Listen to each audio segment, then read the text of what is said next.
allegiance to the flag of the United States of America and to the republic for which it stands, one nation under God, indivisible, with liberty and justice for all.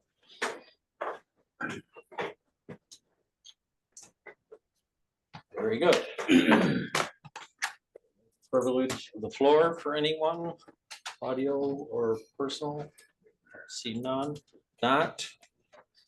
Let's jump to the minutes of our last meeting. Does anybody have any additions or corrections? Not, entertain a motion to accept them. So moved. Second. All those in favor signify by saying aye. Aye. And it's approved. Let's jump to treasurer's report. Really not much to report in the treasurer's report. Everything's in line with expectations moving forward. I think the most important thing to point out is I've been working with Lyle to come up with a comparative balance sheet that would show the changes from last month to this month. So hopefully by next month that'll be supplied with reports going out to everyone. I have a copy to review to make sure it shows that that's in line. No major changes in our balance report from last month. And that would be all I could say about the LDC report. Having said that, we need a motion to accept the treasurer's report. I'll make a motion. Second. John seconded. All those in favor say aye. Aye. Treasurer's report accepted. Committee reports. Loan review. First one. We did. Go to page 23 in our packet. We have the adoption, the proposed lending and collection policies.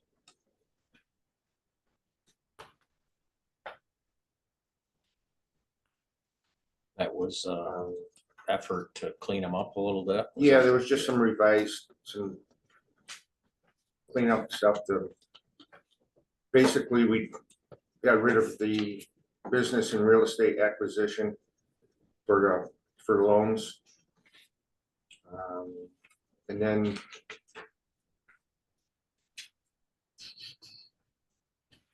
some of the repayment terms. The LDC had never issued any loans, as I recall, for real estate purposes. No.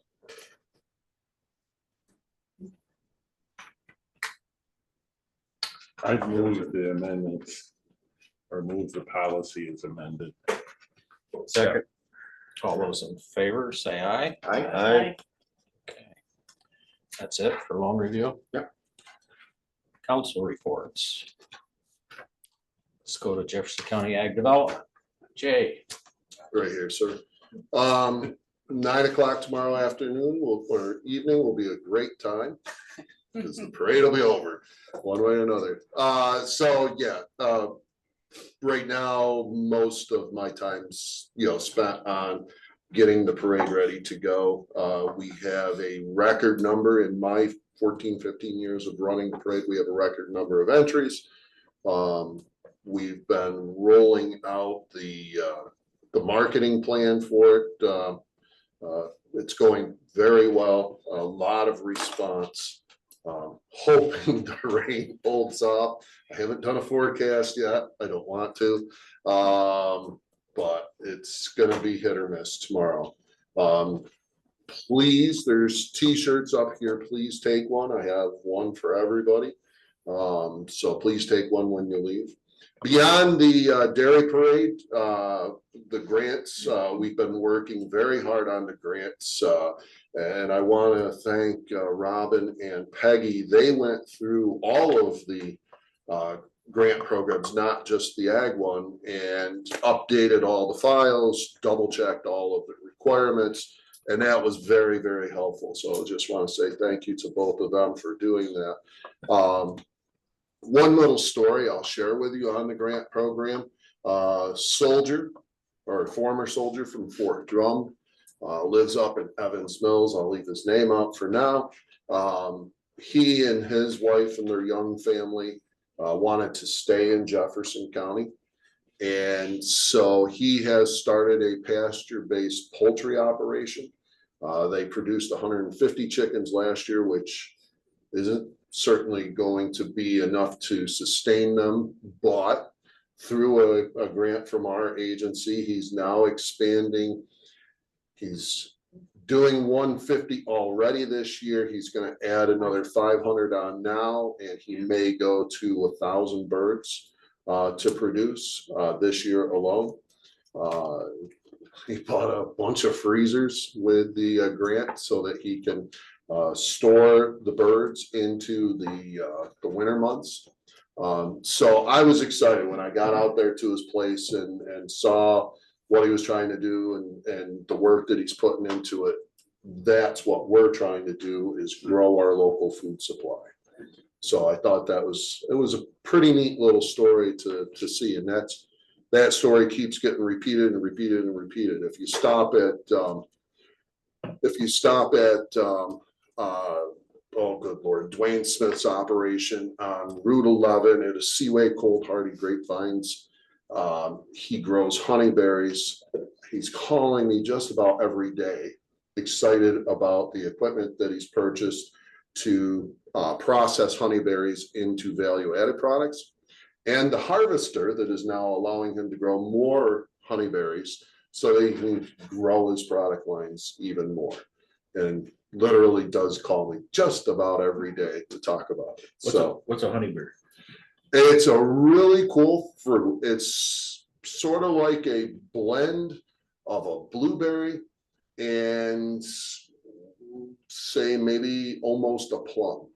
It has a really good flavor.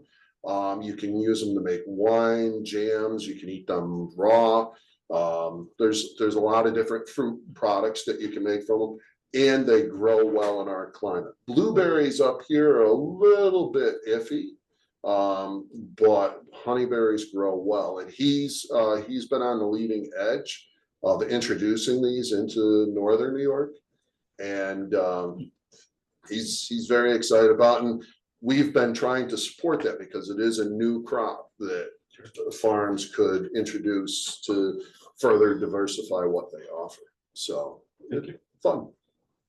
Just a footnote to that, coming back to climate change a little bit. I don't know if everybody's noticed, but there's a lot to be said for the North Country moving into a new growing zone, a warmer zone from the record from our current weather patterns. So it kind of illustrates there are some places that may benefit from global warming. We may be one of them. We've changed almost one zone in our growing. Yeah. Did they legitimize that? I mean, I didn't realize. It's that. not published widely, but I mean, a lot of people that are looking at planting these types of berries, June berries, where it's not recommended because we're not in the zone. People are bumping out of that, saying, you know what, because of the milder weather, warmer weather, we'll go with it, and they're having some success with it. That's interesting. Yeah, most of Jefferson County is a pretty solid zone 4, where before we were a zone 3 blending into zone 4. So we have seen a change in our zones, if you will, our ability to grow warmer climate fruits and vegetables. We're certainly not close to bananas yet.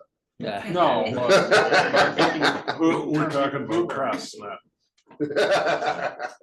blueberries you mentioned, honeyberries are different, right? But Yeah. blueberries, so they're a little more apt to survive then. Yeah. But then harsh winters, and that, we know it comes with that. Yeah, yep, exactly.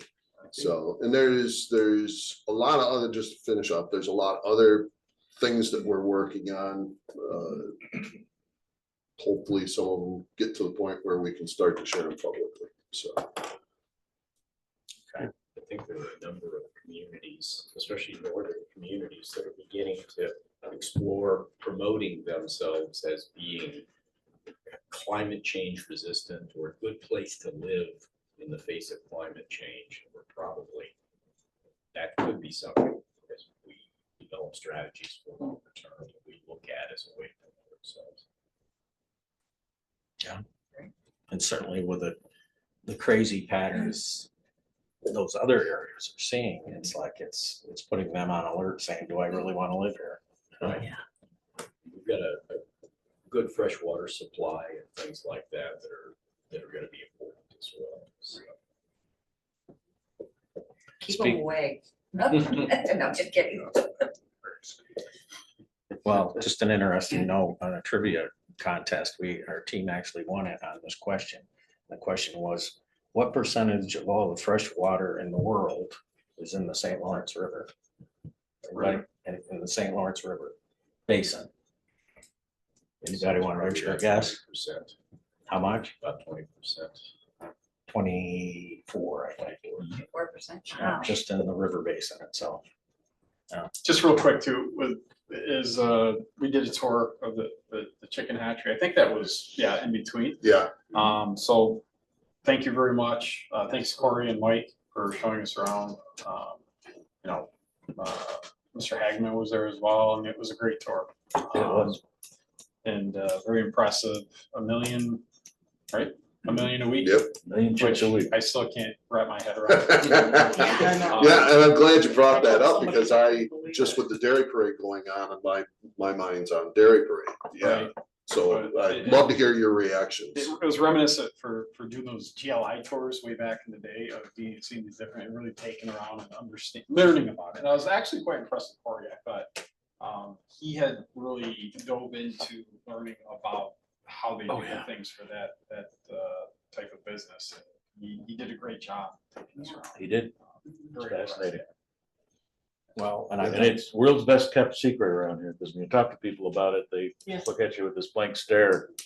No, can't. Yeah, right. Where? That's good, keep people. And how away. many, Yeah, yeah. So or it was great. especially Enjoyed it. $60 an hour to tell whether it's a male or female chicken? Where do I sign up? I was telling people about that, but I said, it's a lot of highly specialized positions. And nobody knew where it was. No, they don't. And but it was truly fascinating. And yes, when I told people $1 million a week, they were like, no way. Yeah. Exactly. Yeah. But thank you. That was Yeah. great. No, thank you Really for coming out. They do want to do a more public open house, Sure. but at this point, they're talking in the fall. And that one would be for media, for, most everybody to attend. But yeah, that was geared just for our very small group to be able to have the first exposure to the hatchery, and I'm glad that some of you were able to go, because until you see it, you don't know. That's the bottom line of it.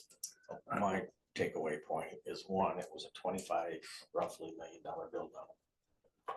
It's very high tech, state of the art technology and facility, almost to the point of probably, patents pending down the road. But the other thing is, they really aren't concerned about they don't want the public in and out and around it. They just as soon be back there minding their own business, leave us alone. We're a production unit, they aren't interested in opening weekly tours or No, anything like that. no. You'll never see that. No, I won't be able to get you in after. Well, biosecurity's gotta be huge for them, Yeah. for all that's going on with avian flu and all that. All right, anything else, Jay? No, I think that was a lot, so Alright, guess thank we'll you. Jump to manufacturing report. I feel like there's a lot to report on manufacturing, a lot of positive things. The egg business, being a perfect example of the things that we have going on, expansions going on at the corporate park. Projects that we're hoping come to fruition.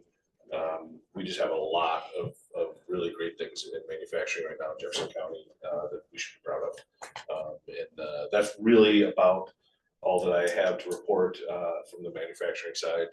But there's just some really great stuff going on right now. Love to see it. Are have you seen any uptick or coming back to the White House's current signing of some some tariffs and stuff, and part of that was renewed emphasis on American-made manufacturing. Are you seeing anything tied to that? No, not tied to that. Nothing specific, other than, our potential project at the airport, who is very happy to, obviously, to see those kinds of policies come forth, but nothing specifically, but I think it's coming. Yet. All right. Nothing more on manufacturing. About marketing. Marketing, not a whole lot to report. This past month, we've been just sort of going with our typical marketing channels. We have a number of different campaigns in place, advertising campaigns and things like that, as we always do. And of course, one of our biggest marketing events for this agency is the Dairy Parade. It's something we are very proud of. It's big. It's unwieldy. Honestly, the planning and obviously Jay does an incredible job getting this together, and it'll go off as if Jay did it in his sleep tomorrow. Easy there, It Marshall. always does. Easy. This is how Jay gets so stressed out, and we know it, and then we watch it go by, and we hear everybody talk about how much fun it is. I mean, my family has a great time watching. So that to me, these are the kinds of things that really help us and tie us as an agency with the people that we're working for. So very happy with that.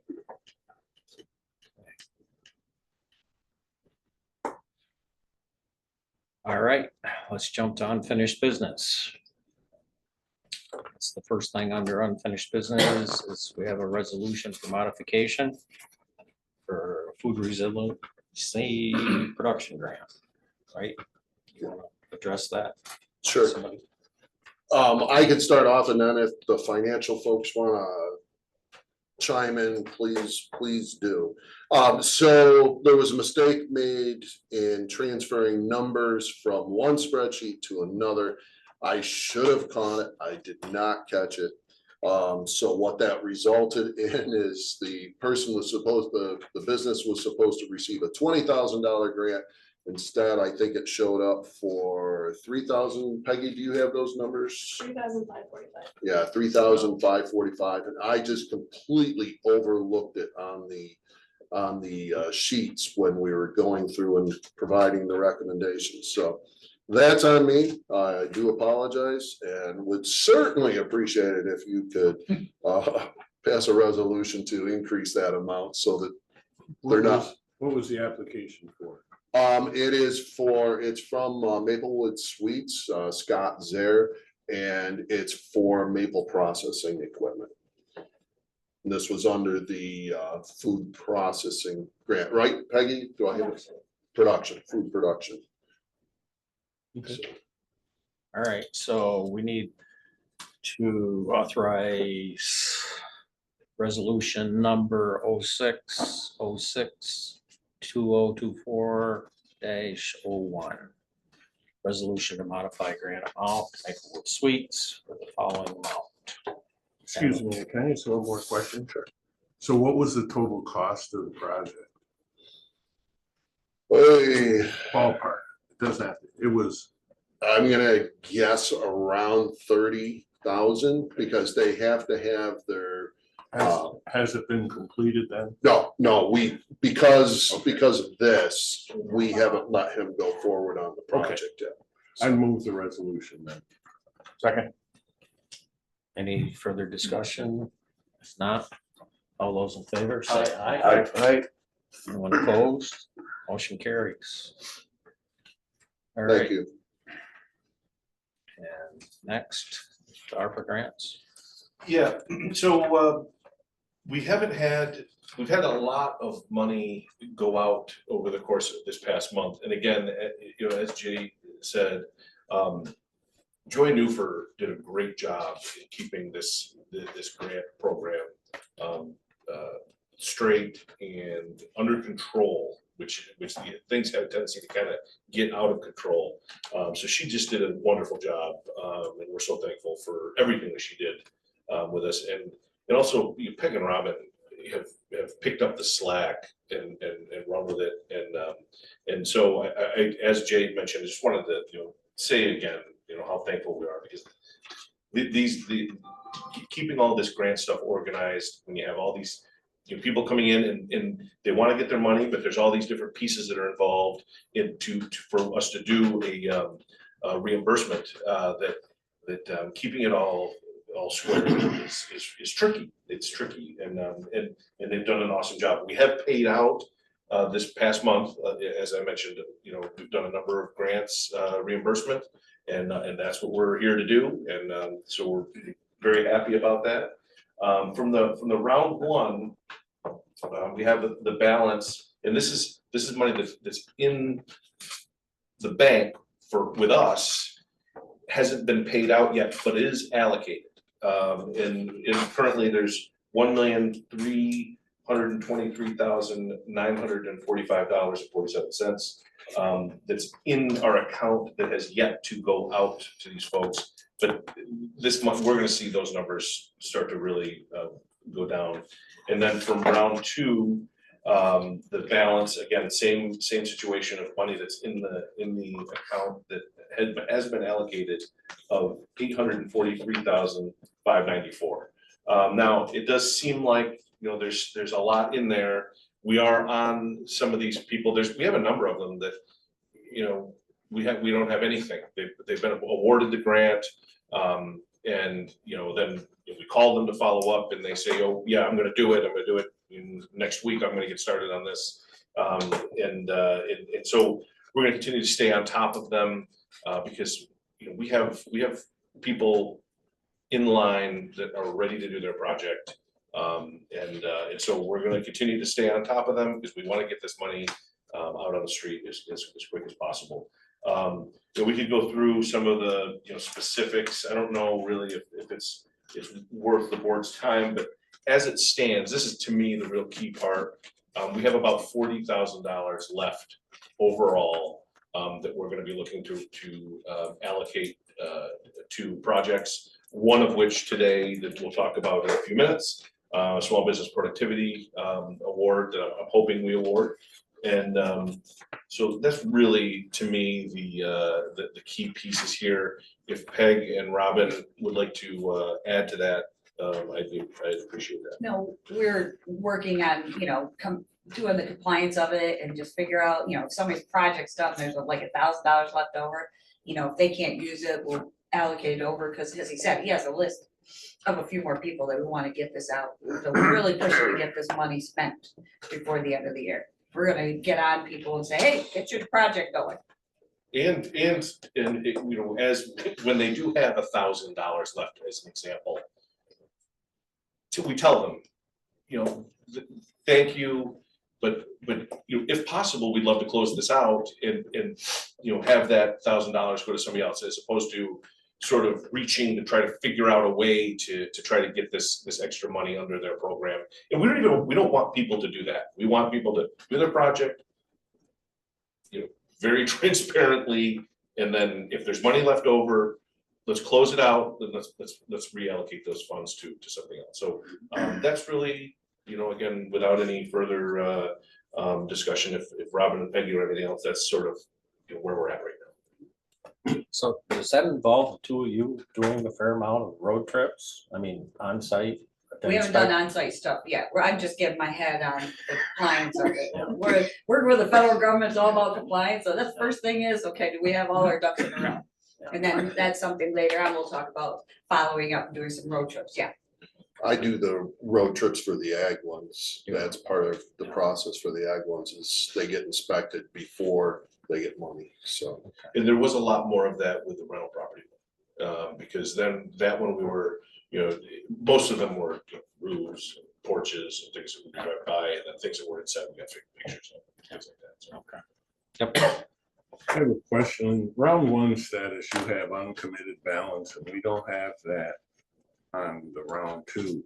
And I'm particularly looking at the Tourism Enhancement Fund Balance Grant 304. Is that available?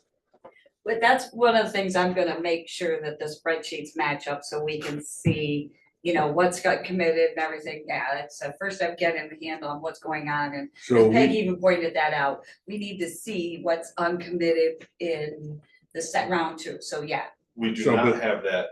Those funds have all been allocated. they have. those funds, I was Yes. gonna say, to have that much sitting out there when we're entering the tourism season. No. Okay, very good. Any other questions? Okay. Any other comments, Marshall? No. All right, Thank you to the Jefferson County Board of Legislators for having this program in place for the people of Jefferson County. and has everyone noticed how New York State now, you wanna? Onondaga County as well. Oh, really? Give us a report, Jay. Okay, so, New York State Ag and Markets and the governor have announced a new grant program that is very similar to the Jefferson County Food Resiliency Program. They are now doing grants along the same line as what we have done, not quite as good, but close to how we've structured ours. They've got a little bit more technical training, educational inclusion into their program. I did have the Commissioner of Agriculture on my podcast recently and talked about it. But it was interesting and I was happy to see the state come out and start to do this. Onondaga County has created a program, they call it an agritourism program. But when you read it, it's basically food resiliency, modeled pretty closely off of what we have been doing the last 3 years. So. How much money did New York State put behind theirs? Don't remember the exact number. It's around 40 to 50 million, roughly. So it's a pretty good chunk of change. And I've actually had somebody here in the county just approach me wanting a grant for dairy processing. And I'm thinking I can send them to the Ag and Markets program to help them out. What's the cap on the state program? Can- And I apologize, I don't, with everything that's going on with Yeah. Dairy Parade, I do not remember the specifics today. No problem. I will look that up, I will send that out to everybody. Well, I just hope that, you know, there isn't 20 projects that burn through the 50 million kind of thing. The way, the details I do remember at the moment, that is possible. Is it? Yeah. So it may not It may not go be very as far. widespread Correct. sharing of the resources The other thing, as ours. yeah. I did notice one thing about the program, and that's who is administering the program on behalf of the state. And initially, I didn't see the notices on it. And I was unhappy about that, and I'll leave it at that. But, so that goes with what you were just saying about, you know, limited amount of money, how far will it go? And I think that's a question, Who's administering? geographic, I don't wanna, It's yeah, not Ag and Markets? no, Oh, all right, so. all right. I hear you. Okay, soon to be determined, I guess. All right. Very good. Anything else with ARPA? If we'd like to move into the approval of the award to SWBG Wholesale Inc. application, which is for a new computer system and a street sweeper. And, you know, they both fall under the type of things that we've awarded before. We've done a number of computer projects. And while we haven't done a street sweeper per se, this one is much larger. And according to the applicant, we'll be able to do the work much faster. Total project of 14,500, award request of 10,000. And we are going to be using some of that, as I mentioned before, that 42,000 of the unused first round funds for this project, which we talked about at the last meeting about making the round one funds available to the round two. So with the board's blessing, the committee recommends approval, and that's where we stand. What is SWBG? Soft water by George. Soft water bridge. What is it? It's not familiar. It's a Neil long-time Katzman. business Neil in Jefferson County. Well established. What's the percentage? I mean, that seems like a high percentage of, The bulk of it is the sweeper. no, I'm talking about, if they're doing a $14,000 project and they're getting a $10,000 grant. That's typical. It's the minimums would be 80%. So Wow. they have to spend at least 12.5 to get the 10,000. Generous. It is. It's very generous. You know, obviously the applicants, when they're awarded the grant, loved it. But it's the same program we've been doing for a long time. It's a very generous, very wonderful program. And yet it seemed to hit the mark. You know, you didn't have to turn down 10 applicants, right? No. Balancing the pool of money from the county to the projects coming in at that high level of cost share still seemed to be a pretty good fit. In the end, the economic impact that these dollars are having is significant in our community. It's allowing these businesses to do things they might not have otherwise been able to do. And that rolls out to everybody. All right, do you need a motion for that? Yes. Motion to approve. So moved. Second. Greg, second it. All those in favor, signify by saying aye. Aye. Anyone opposed? Motion carries. We skipped over council. Anything? Justin? Or, I don't have anything. okay, Nothing to report. all right. Under new business, is there anything else to be brought before us from anyone? If not, I guess we can entertain a motion to adjourn. No move. Second. All those in favor, say aye. Aye. Stand adjourned.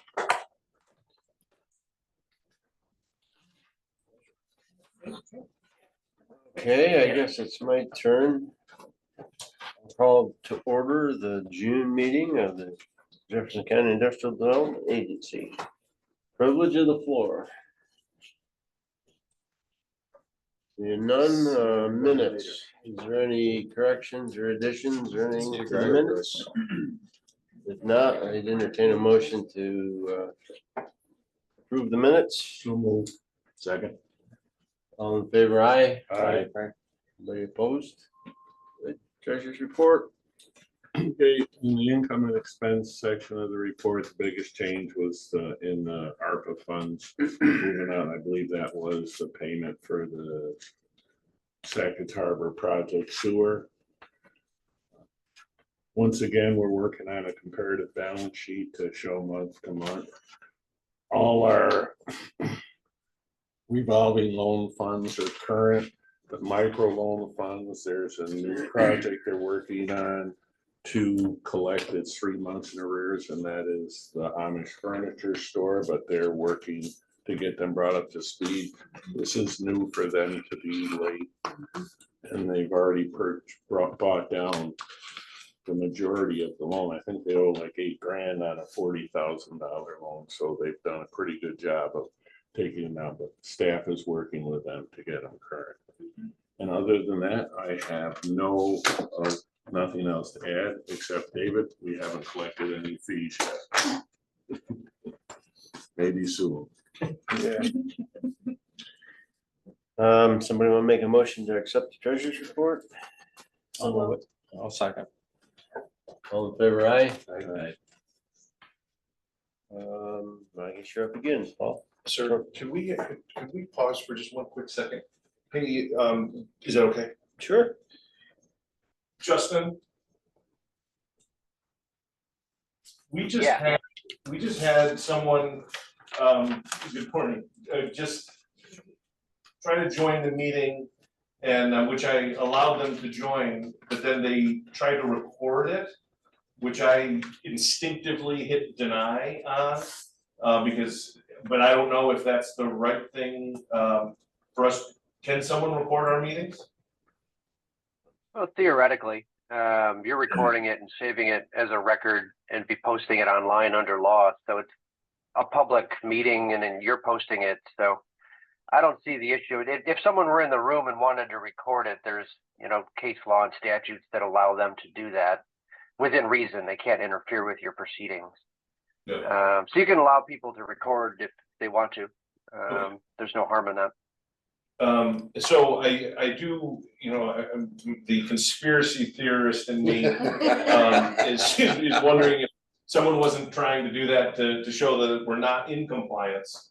And when I hit deny them to record it, they vanish. So I don't know. I just wanted. Did we know who the person was or the entity was? I mean, sometimes you could have. The entity was Jay's Otter Phone. I saw that. It popped up on my screen too. I didn't know who that was. So it's fine if people want to record. You have to do it under law anyway and post it online for 5 years. Yeah. So there's no harm in it. But sometimes you can have fishy, spammy things pop up. So you never know. No, I didn't intend to. Okay, so it turns out that it was the deputy that was Jay's Otter Phone. So here we go. It was the former deputy's phone. That's good information for us to know for the future. But I don't think that we're probably not going to get blowback for denying the recording. Wow, I apologize. I downloaded the Otter app that allows you to record conversation and it takes notes for you. Remember, I showed that as the, and it somehow picked up this meeting and decided that it wanted to try and record it. So I do apologize for that. I didn't know I was going to do that. Great. So crisis averted. Please, sir. I'm gonna delete that app now. Oh my God. Okay, then, I guess we're back to the alternative energy. Nothing to report. We've had no. Loan review committee. This is similar to the one from the LDC, correct? It is. We have a proposed revision of the lending policy. And basically it mirrors what we did in the LDC. The one thing I did not bring up over there is that staff has requested, and I agree that applications should be provided 30 days prior to give staff enough time to go through them. Up until now, we've always taken them like 15 days before the loan review, but they really shouldn't be here 30 days ahead. We also changed some terminology. Before, we required that they see the SBDC and take their class, but with the changes with the SBDC, their classes are an OCC or it's a 15-week class. So instead of requiring it, we're just recommending We it. recommend it, correct. And with that, I'll move to approval of the new policy. Second. So any other discussion? Yeah, all in favor, aye? Aye. Opposed? On to unfinished business. Yes, so here we have the 4XL Lawman HQ building for lot 10. In your packet, you have the most up-to-date plans. And so this is a situation where it's our job is to review these plans. And there's been a number of changes on this project over the last period of time here. And so what I'd like to do is for us to accept the plans and then review them And I would also like to reach out to the tenants on that side of the park. A similar situation that we're dealing with the new business with Metalcraft. And at our next meeting, which I would like to schedule previous, as I've mentioned, to the Watertown Planning Board next meeting, I would like us to approve, or whatever wording you'd like to use, this project. I just want to give us a little bit more time to have everybody look at it. There are a couple of small things, and I have spoken with the developer about those small things, such as, if you look at the plans, it appears that the parking lot is a couple feet in front of the door. I've talked to the front door. I have talked to the developer, and he said that there is a little bit of wiggle room to line those up. He also said that there will be a small awning overhang that will go over the front door, and whether or not we want to, discuss that would constitute part of the building, therefore having the front and the parking lot line up. We could probably argue about that for a period of time, but I think that it's my recommendation that we accept the application, the documents, and give us just a couple of weeks to review, get feedback from other people, because again, there are just a couple of small little things, and then approve the plans before the next Watertown Planning Board meeting. And so we won't hold up the developer.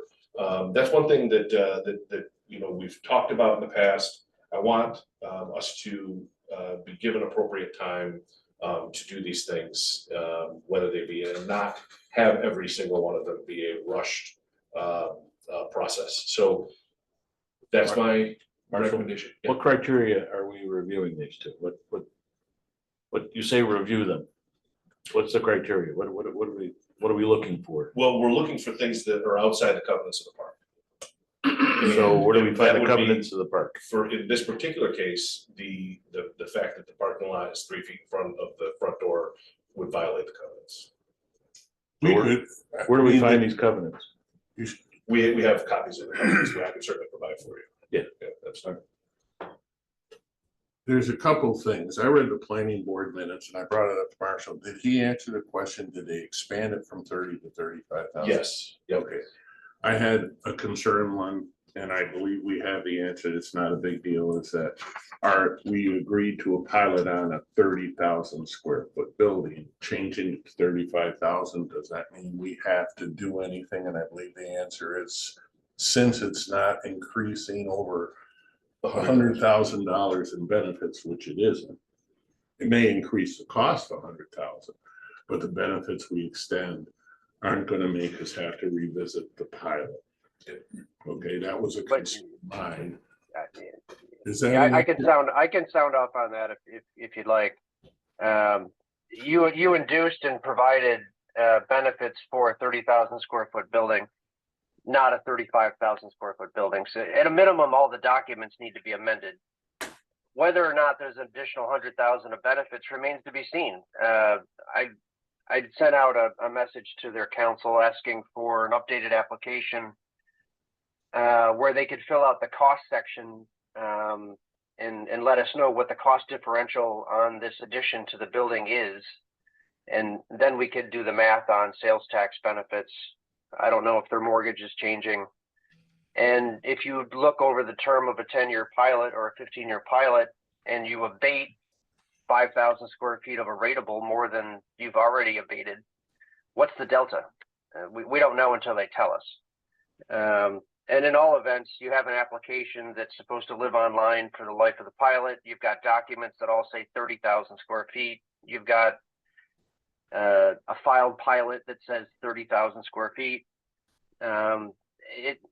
It's a material change to the project. So whether or not you have to have a new public hearing and approve more than 100,000 isn't necessarily the threshold here. It's just, we need to amend all the docs.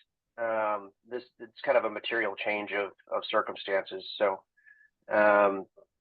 we're going to have to work with them and process an amendment in the first instance, and whether or not that means another hearing, we don't know.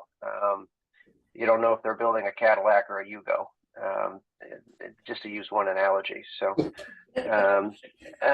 so at some point, when we get the information and the updates, we'll process what could be just a nominal amendment to everything, which is not a big deal.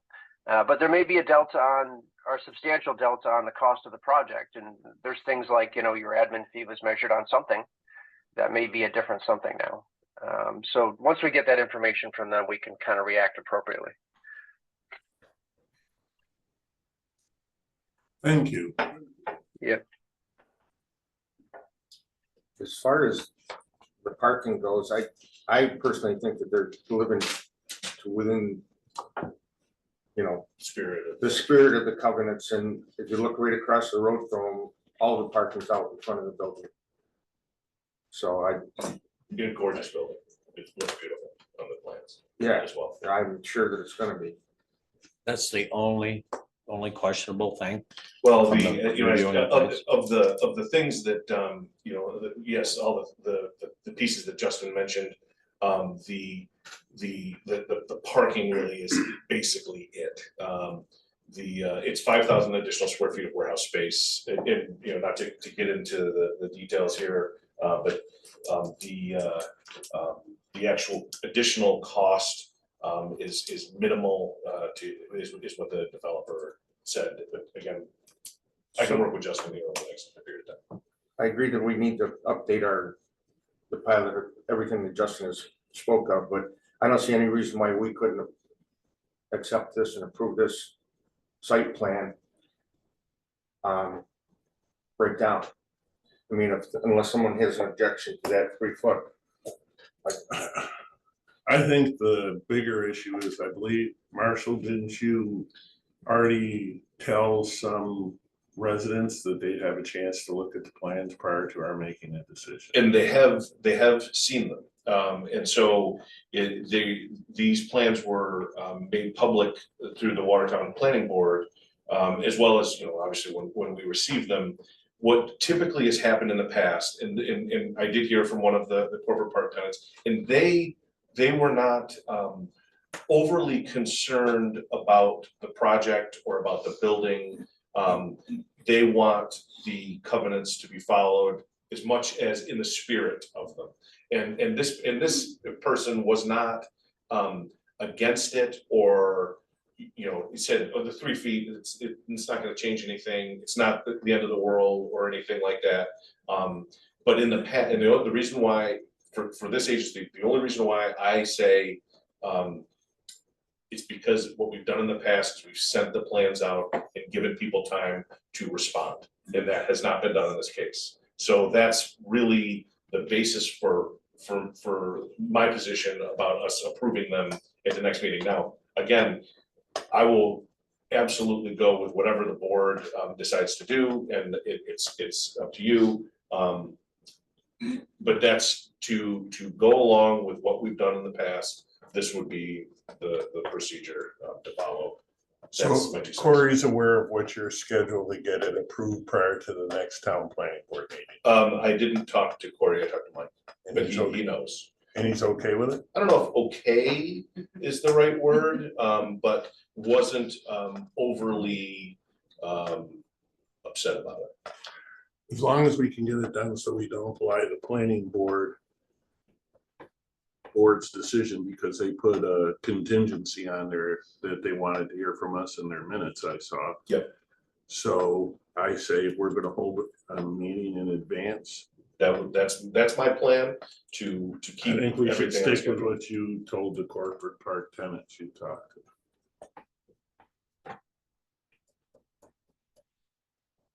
We good? Any other discussion? We need a motion to accept these plans? I don't know. Because we're just, as I mentioned before, I don't know if we're just accepting them into the public record. Okay. And I don't know, again, the policy is for us to just review the plans. And so. We'll make a motion that we accept them. Just as we move along. Well, and I think it also helps the process in the sense that we don't have a problem. We feel the covenants have been met, right? Isn't that more or I less? thought what we were we're- just accepting the plans for review. For review. Okay, That's, all right. yeah, that's So we right. would formally accept them as acceptable and meeting the covenants at the next meeting. Yes. That's my understanding, and that's what I would support. Second, Yes. any other discussion? All in favor, aye? Aye. Opposed? New business. Okay, so the Metalcraft expansion, which also has some covenants issues, namely again, parking. This was a case where we did get the plans out to the tenants of that side of the corporate park. And I heard no negative response to those plans. I did hear a couple of positive responses. One of which was from one of our, legacy businesses that, okay, which was short and sweet. And another one was, I'm happy to see that business expand and that they support it. So it's my opinion that we accept and approve for the Metalcraft building review. What are the issues with the covenant? In that particular case, again, it's a parking situation. There's there's a significant difference between the new corporate park and the old corporate parks covenants. In the new corporate park, the way the covenants requires right now 100% of the property owners to agree to changing the covenants, where once Fisher Gage closed, the sole responsibility on determining whether we waive the covenants falls on this board. So we can approve parking or let's say too close to the road for a structure as an amendment, as a waiver of the covenants. And my question to Justin again is, will there be a document filed with the county clerk? What do we file to into perpetuity show that the covenants have been waived for this project to protect them moving forward? You can file a certificate or something to cure the title issue if there is one. Usually that's when a company will go to their bank and do a financing and get a title insurance policy. They'll find the covenants in record and sometimes ask for a written consent or a waiver to get rid of that exception. And that's certainly something we can provide if it's asked for, and as long as you as a board are comfortable with it. They could also live on the public record and look at this video and be like, okay, they're good with it. But typically they if they're crossing all their T's, they'll ask for a certificate sometimes to record and make sure that there is a consent or a waiver of anything that might be non-conforming, or even if it is conforming, they'll ask for a certification. Okay. I would move the approval of these plans and the waiving of the covenants that are necessary to allow this project to move forward. I'll second it. John, Go ahead, Jen. again, is there any other discussion? Not all in favor, aye? Aye. Opposed? Okay. We are to resolution. You get there?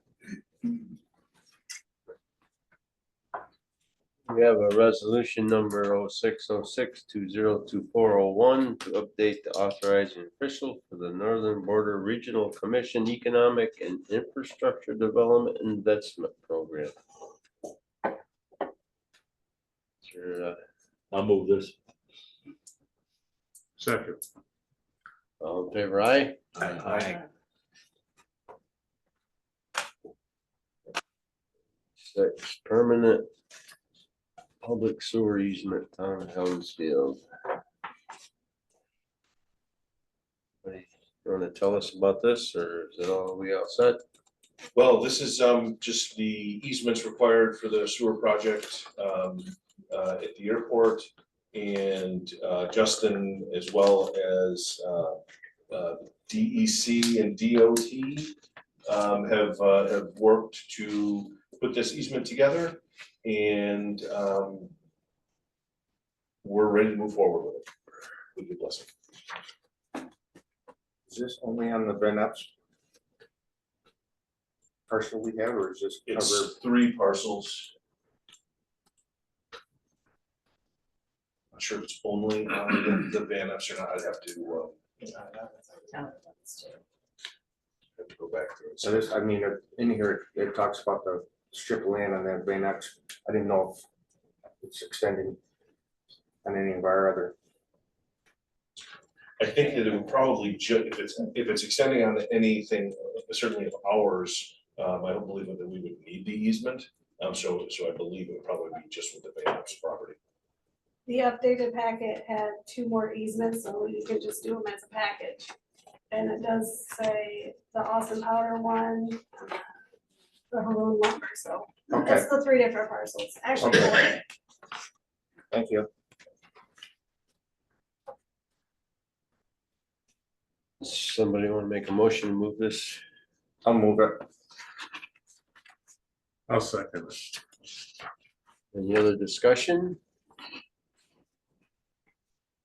All in favor, aye? Aye. Opposed? Carries.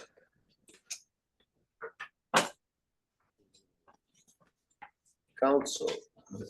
Bill, I've got a couple of points under new business. Okay, I would like to address the board and the public, just for points of clarification. sure. First point is going back over solar energy.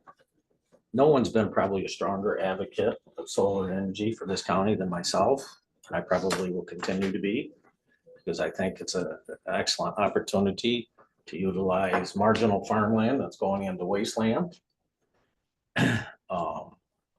So I am a strong advocate and will continue to be. Along those lines, when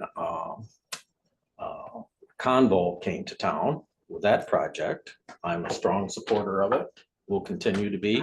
It's a good fit for the county. I potentially, as of a little more than a month ago, probably will at this point forward have a conflict of interest with Convolt, as a little more than a month ago, Convolt acquired a property of mine on Factory Street, which they wanted to use out for potential office space in the future. I sold that building at cost. I had no economic gain from it. Along those lines also, I will I will be recusing myself from any actions that Convolt will be moving before this board. The other area of potential conflict that I think I should make people aware of is, as this Tracy solar farm comes to fruition in the road, down the road with EDF, my brothers have a large portion of that lease holdings under that project. I will be recusing myself from any of those actions coming before this board. So I just want the board to know that I have full intentions of recusing myself, both with the Convolt. As of the closing on that property, there was one occasion where I did advocate for Convolt, and that was with getting this agency to support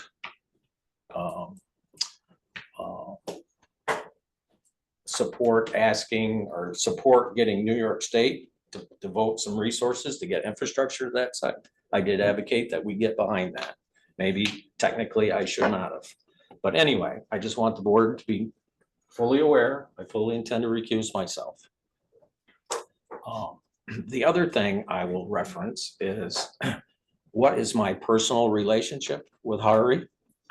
A little more than a year ago, when Hari bought the Sour Wine property, which is a farm, he reached out to me and wanted my advice on some issues he was looking at there.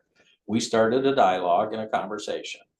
Shortly after that, I said to him and a couple of his resource people, do you guys know anything about the Thousand Islands? And he had no idea. And on one occasion, we had dinner at Foxy's and we took them, my son and I took Harry and a couple of his people out on the boat, and they had no idea that an asset like the Thousand Islands was right under their nose. Since then, I have taken Hari to Kingston. My daughter graduated from Queen's University. I spent 4 years in and out of Kingston. I know it well. And Harry finally has found a great sushi restaurant in Kingston, which is a great asset for people like that, knowing there's that opportunity just around the corner. I had advocated to Harry that he should come to view the eclipse at the airport to get a little bit of FaceTime with Bill and Bob and see what a great regional facility asset that is for him and the company. And I would further note that the county did an outstanding job putting a program together for the eclipse at the airport. It was world class. And we have a real asset there. Harry was not able to make it that day. So to that extent, I have had some FaceTime with Harry and as trying to be an ambassador for the county. So we do have a bit of a social relationship. All right. But I have no business dealings with Harry other than the sale of that property, of which, you know, I sold at cost, had no economic gain from it. I have no economic gain coming from my brothers on the Tracy Solar project. I am putting my farm into preservation, contrary to solar development. So for the public record in this board, I just want to make everybody aware of that. I will be recusing myself, and I don't want misperceptions or half-truths to have any chance to help sidetrack this Convo project, which is a real asset for the community. So as a point of public record, I just want to make that a public record. Thank you. Thanks. I'm just upset you didn't bring them up to Thompson Park for the eclipse. You chose the county instead of me. Well, it does beg the question. It does beg the question. A footnote, you know, my wife and her career at Samaritan recruited more than 200 physicians to this North Country over a 30-year period. And I was a part of that effort. So I would reference and suggest that we as an agency, when we have some new people coming to town that want to put down roots and feel this is a good place to start a business, we should incorporate part of our program to intertwine them into the community to help show them what is here. If I can just comment to that extent, we as staff often do try to the best of our ability to roll out the red carpet, if we can call it that. When we have people from outside the community coming in for the first time, we do try to offer to them to see different assets beyond, beyond the particular thing that they might be looking at, whether it's going to a sporting event or other things, we encourage them to do that. So it's a good suggestion, and we do as staff within our legal capabilities and so on, try to roll out the red carpet when people are coming in to show them the assets. And it is appreciated when we have the support of board members in doing that as well. So good suggestion. One of the new assets really is that Y building. Yeah. So enough said. As Forrest Gump said, that's all I have to say on this matter. Thanks, Ed. I had a box of chocolates. Thank you. Okay, we'll move on to the initial project resolution. And this is for 302 Globe LLC project at 302 Court Street. The resolution of Jefferson County Industrial Development Agency accepting an application submitted by 302 Globe LLC with respect to certain project as described below, authorizing the scheduling and conduct of a public hearing with respect to the project, describing the forms of financial assistance being contemplated by the agency, and authorizing the negotiation of certain agreements relating to the project. Okay, so this 302 Globe project is something that that we've been looking at, and we have discussed it with the city. We have the letter of support to do a pilot for this project from the city. And at this point, what we're asking for is a resolution to schedule the public hearing and negotiate the terms of that pilot. I'll move the resolution. Should I just want to make sure that it's not a conflict of interest for me, since this came before the city and I did vote in favor of this. I had no financial interest, don't know anything about them other than the project, so I don't know if I need to recuse myself or not. Justin, I'll ask you for that one. No, there's no contract or interest involved here. So you're just a board member who is in support of a project from two different perspectives. So there's no conflict, and you can support if you'd like. Thank you. We have a motion, is there a second? Second. Discussion, And- yeah, sir. Isn't that my job? I want to make sure you didn't, I've watched the county meeting too.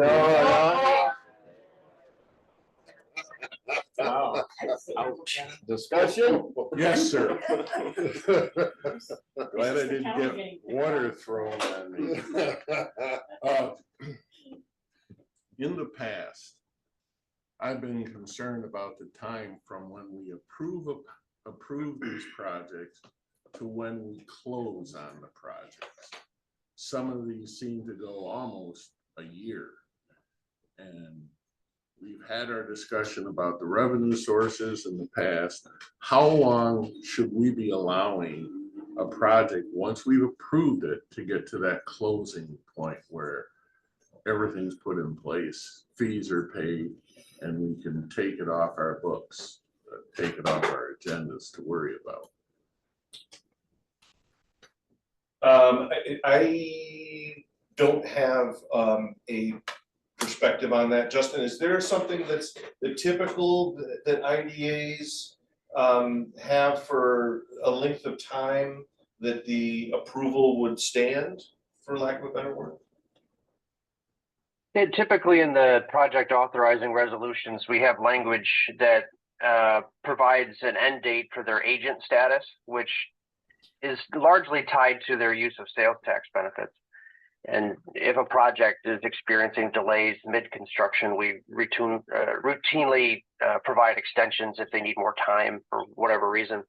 If they don't close by then, you could deem an inducement and a resolution expired if you want to. And I know there's a few out there in the midst that are 2 and 3 years old that don't answer emails anymore, or maybe they're in kind of a mothball mode. But as a board, you can decide to make those agent extension expirations a hard date to close as well. And to the extent that they want to come back at you, you can reasonably ask for an updated application. Everything costs more, so the numbers are obviously going to change over the course of a couple of years. So I'd perhaps looking at the suite of projects that are a little stale, engaging with them and say, hey, if you were going to come, we support you, but we're not necessarily going to start the process over again, but we do need an update on various things, and we need a commitment to close with us. Otherwise, we need to kind of put it on the shelf. I know there's at least 2 solar projects that I can think of, and there may be 1 or 2 others out there that haven't quite hit the finish line yet. Thanks, Paul. You're trying to help us with our financials. I can stop that if you'd like. Oh, no. I mean, if you recall, the 4XL, the Lawman project, we went down to the very last minute before they would have to reapply or ask for an extension. So it'd be nice to try to get this one closed by the end of this calendar year. I don't, Unless you see, the applicant wants to move forward with this very, very badly. I do not see that possibility at all in this particular case. you don't see that as a problem? I don't see that as a problem of there being any delay. If he would probably prefer we approve it right now and we can get started immediately. But we have to schedule this public hearing, and it's appropriate for us to have a little bit more time on the negotiation side and on the pilot payment schedule and abatement schedule. And then, when over the course of that time, we approve it at the next board meeting. Okay. After the Now, public hearing. yesterday, John called me and asked me, we all saw that the city approved real property tax law exemption 485A, which would allow for this project to be eligible. And his concern was whether or not that would take them out of seeking a pilot. But each taxing jurisdiction would have to approve that. And I don't believe either the school or the county has, and I don't think the abatement of city taxes will be enough to outweigh the benefit of going through this agency. I agree, and that's why he asked us to consider this project, because they didn't have the 485 in place at that time, and getting everything in place, even though there would be potentially a little bit more of a property tax benefit with the 485, he would lose some of that sales tax, or would lose the sales tax piece of it, is my understanding. So the developer is as it stands, excited about moving forward this project with a pilot through our agency. And the last question would be, as we swapped emails about whether or not a 15-year pilot with 10 years at 50% and the last 5 years at 100% was would be considered a deviation. And I was of the opinion that it's consistent with our that the aggregate of the savings didn't exceed 50% over the life of the pilot. Did we get it? Yeah, that was one of the things, Justin, I sent you when you were out last week.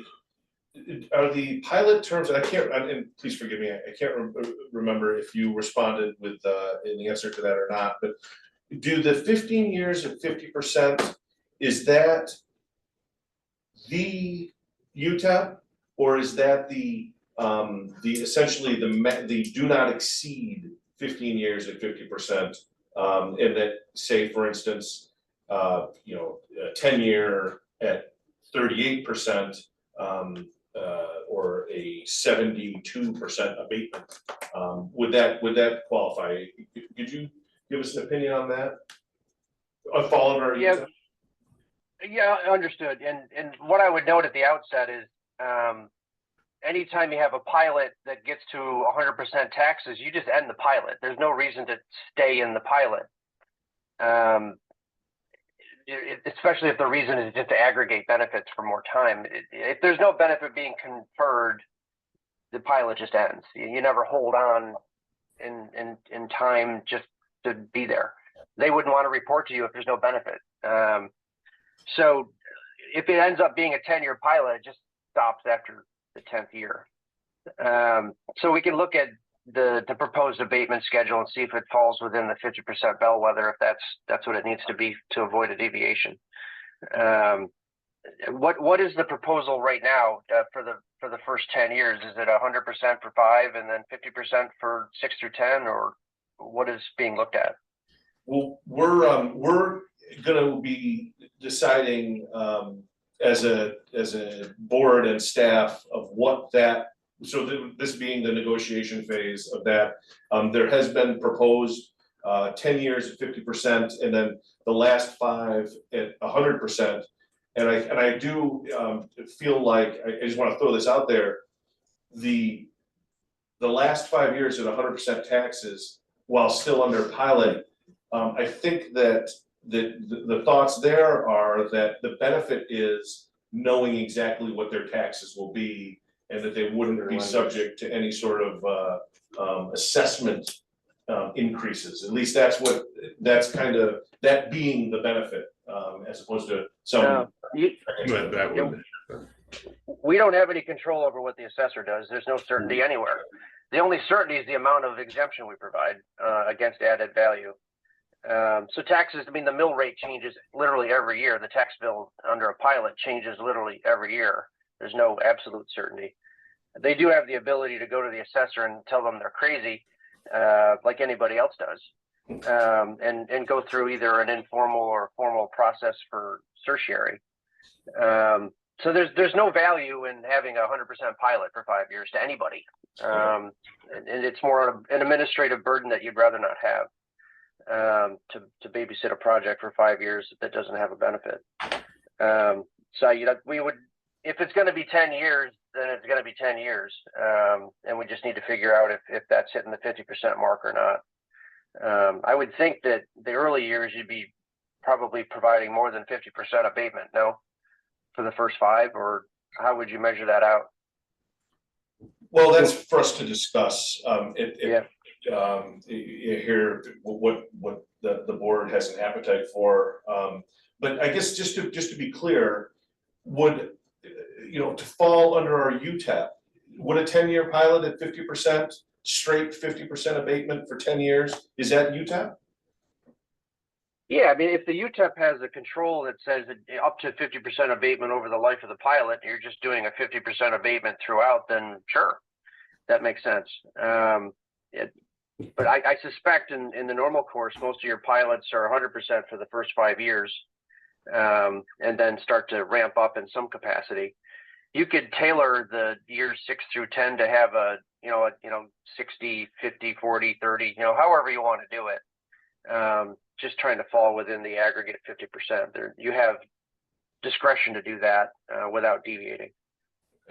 Okay, that to me really is the thing, and the things that we've done, and we have had board members ask or take a position that we want to do this one and anything that we were to do in the future, to have it be consistent with the things that we've done in the past.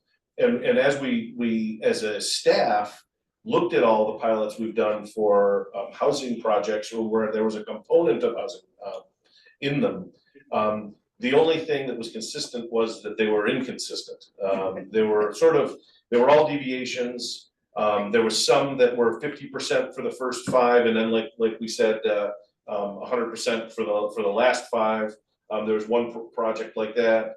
They've just been sort of all over the board on all over the place on the on what the actual abatement schedule was. So to me, and we're going to discuss the actual terms and schedule here over the next month or so. But I guess to me, the board really just wanted to make clear that something that was less than 15 years, equal to or less than 50% abatement, fell under the UTEP, so that we could move forward without a deviation. I think, if I'm not mistaken, that's really the heart of what we're getting at with this question. So, and I think you answered that. Okay, we can take a look at it and report back. Again, Just so you know, the timeliness here. The statutory exemption under 485A, if we were to follow that, would require us to do a deviation. That's more than 50% over the life of the pilot. Yeah, he's not asking for that. Yeah. And that's one of the things about the 485 program that the city could offer. But again, the timing on that just doesn't work for the project. I would think, because this is a little bit of being a combination of retail and residential, and public's perception of, tax abatement on housing, I would think we would want to keep it UTEP, no matter what. I wouldn't want to. No, I think by going a rising situation where you're going to need a deviation is opening Pandora's box. This project it is my goal to have this project falling where you tap 100%. That's my own. Any other discussion? No, I'm all set. No, thank you. Okay, is this a roll call vote? It is. I thought so. Rob is absent. Dave, Yes. John, Yes. Joe, Yes. Lisa, Yes. Ed, Yes. Paul. Yes. Paul, you may want to move over to this side of the table. No, he's been waiting 3 years to be able to slap me down like that.